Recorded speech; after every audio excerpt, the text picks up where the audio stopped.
Так, день добрый.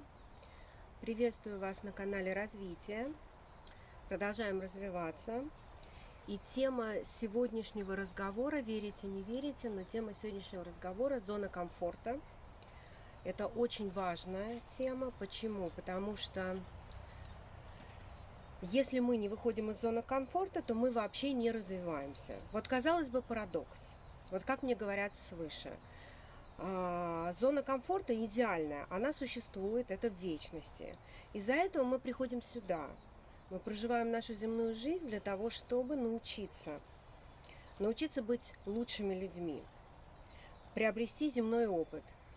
Там, в вечности, у них не бывает никаких проблем.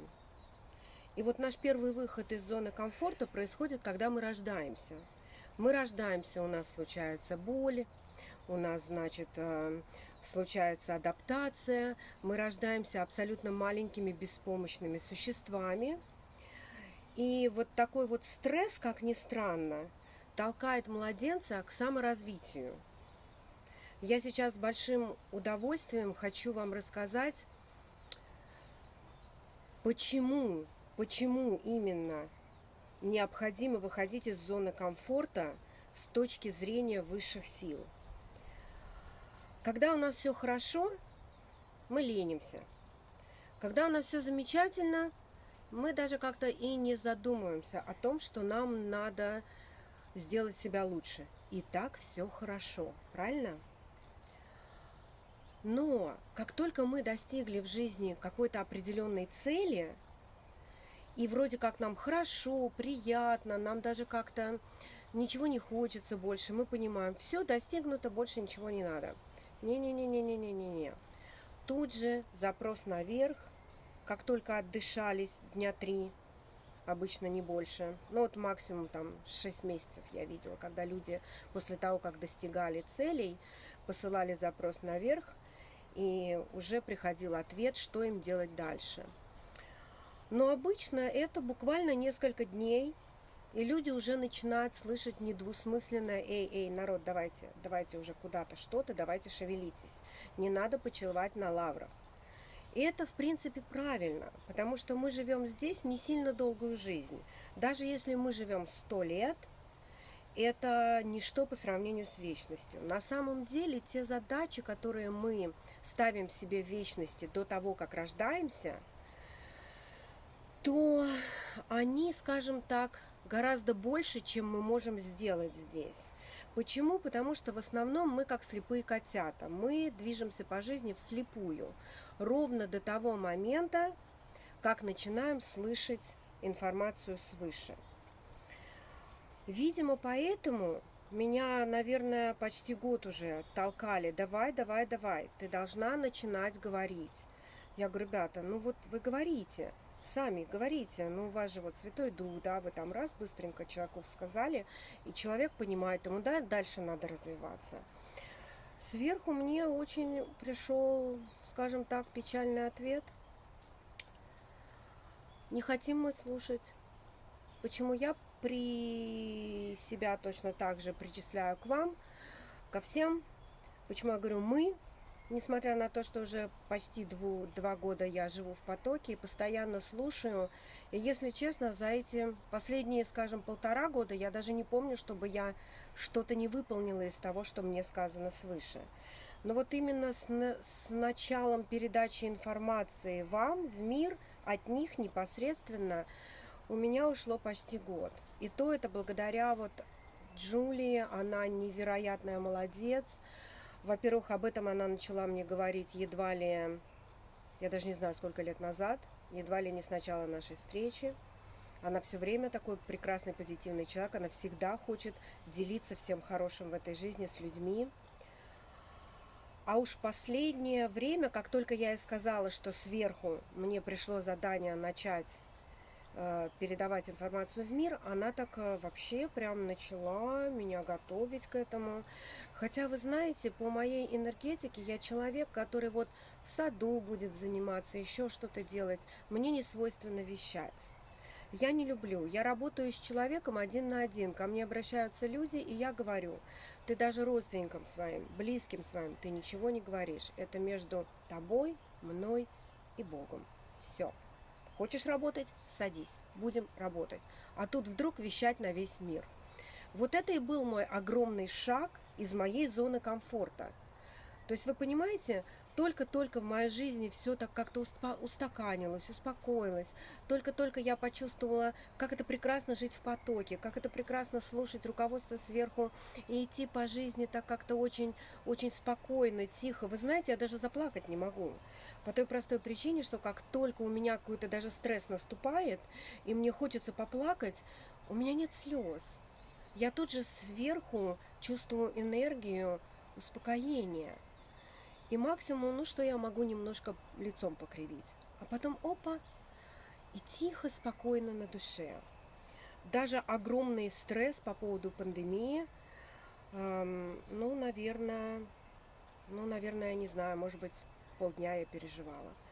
Но так, по большому счету, как только мне растолковали, что происходит в мире, я успокоилась, и с тех пор просто каждый день спрашиваю: ребята, а можно уже работать, можно уже чистить наши невзгоды? На что приходит неизменное пока что нет. Видимо, мы еще не готовы быть счастливыми людьми.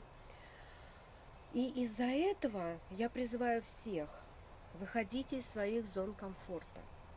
Начинайте слушать то, что происходит в мире, внимательно. И как-то не пытайтесь анализировать. Понимаете? Психоанализ, вот это все хорошо. И все прекрасно работает, и я тоже этим когда-то занималась. Ровно до того момента, как только вы начинаете их слушать.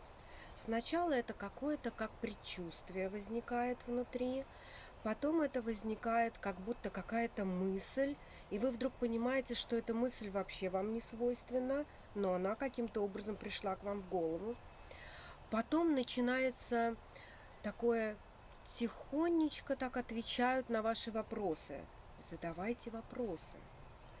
Вот я, видимо, как-то открылась очень рано в этой жизни, потому что я вот почемучка. Я люблю задавать вопросы, и вам то советую. Моя любимая схема до того, как я стала жить в потоке, была, значит, очень простая. Что я делаю, проанализировать. Значит, как я это делаю, проанализировать. И как я могу делать это лучше. И вот когда я что-то нам пыталась анализировать на первых двух стадиях, это как-то что-то я там пытаюсь понимать, да. А вот когда я задавала вопрос: а как же сделать это лучше, периодически я начала слышать какие-то очень странные звуки. Даже какой-то вот не шепот, а шелест. И этот шелест, он каким-то образом несет в себе информацию. И я вдруг начала понимать, что надо сделать вот так, и надо сделать лучше. И, как правило, я не слушала. И мой путь к этому, к открытию, был очень долгий. Теперь у меня огромное количество сожалений по поводу этого. Даже то, что я так долго тянула с этим каналом, почти год. Понимаете, я могла бы вас подготовить к очень многим вещам, а я этого не сделала. То есть вот вторая мотивация для того, чтобы выходить из зоны комфорта, это избежание в будущем сожалений. То есть первое помним, да, выходим из зоны комфорта, потому что в зоне комфорта мы не развиваемся. Второе, мы с вами выяснили, да, чтобы не сожалеть о том, что вы просидели в зоне комфорта и что-то в своей жизни не сделали, вот эти сожаления избегаются именно тем, что вы выходите из зоны комфорта. Значит, третье. Третье это вообще очень интересное. Сейчас я послушаю. Третье. Да. Спасибо.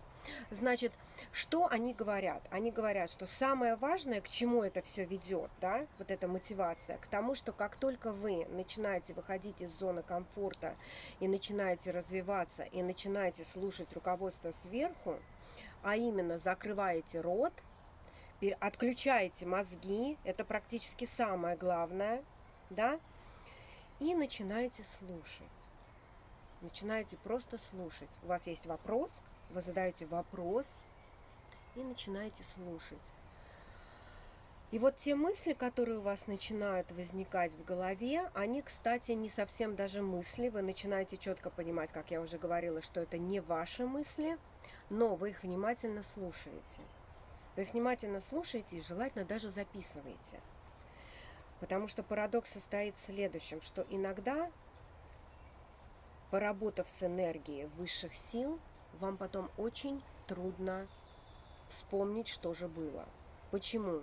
Огромная разность в уровнях энергии. Они высшие, мы, не могу сказать, что низшие, но мы такие разумные приматы. А уж судя по последним событиям, так я вообще молчу. Значит, что получается? Вот, кстати, напомнили, не надо якать. Значит, первое, запомнили, да? Не засиживаемся в зоне комфорта. Выходим, смело выходим из зоны комфорта, потому что больше, чем вы можете, вам не дадут. Значит, второе. Ой, сожаление. Чтобы не сожалеть, надо быть смелее. Понимаете? Об этом я, кстати, запишу второе видео, о том, как быть смелее, как бороться со своими страхами. На самом деле бороться не надо, просто расслабьтесь и идите по дороге развития. Ну и, конечно же, третье, это, наверное, самое главное. Слушайте. Ваша задача – это не в одиночку здесь как-то или пытаться что-то проанализировать. Нет. У вас есть вопрос. Сели в какой-нибудь удобной обстановке, да, рот закрыли, мозги отключили, задали вопрос, слушайте. Слушайте. Почему? Потому что Бог – это есть любовь. Понимаете? Папочка, он, конечно, иногда на нас сердится, я имею в виду Создатель, но он любит нас настолько, что самого лучшего своего сына отправил сюда на спасение. А сейчас так вообще идет, я это называю в шутку Третьим Заветом. Он открыл нам огромное поле, энергетическое поле. Это идет Завет Третий, Завет Святого Духа. То есть сейчас наиболее легко открыться и начинать получать информацию для того, чтобы развиваться легко и просто. И для этого нужно выйти из зоны комфорта. Мои дорогие, удачи, пробуйте, подписывайтесь обязательно. В комментариях обязательно напишите о ваших результатах. У кого получилось, например, с первого раза что-то услышать? Такого почти не бывает, поэтому, если у вас получилось, знайте, вы невероятные молодцы. Ну что ж, люблю, целую.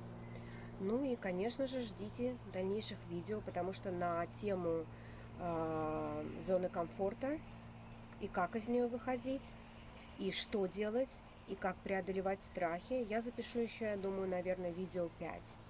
Поэтому, кому интересно, будьте добры, опять же, подписывайтесь и пишите в комментариях о ваших результатах.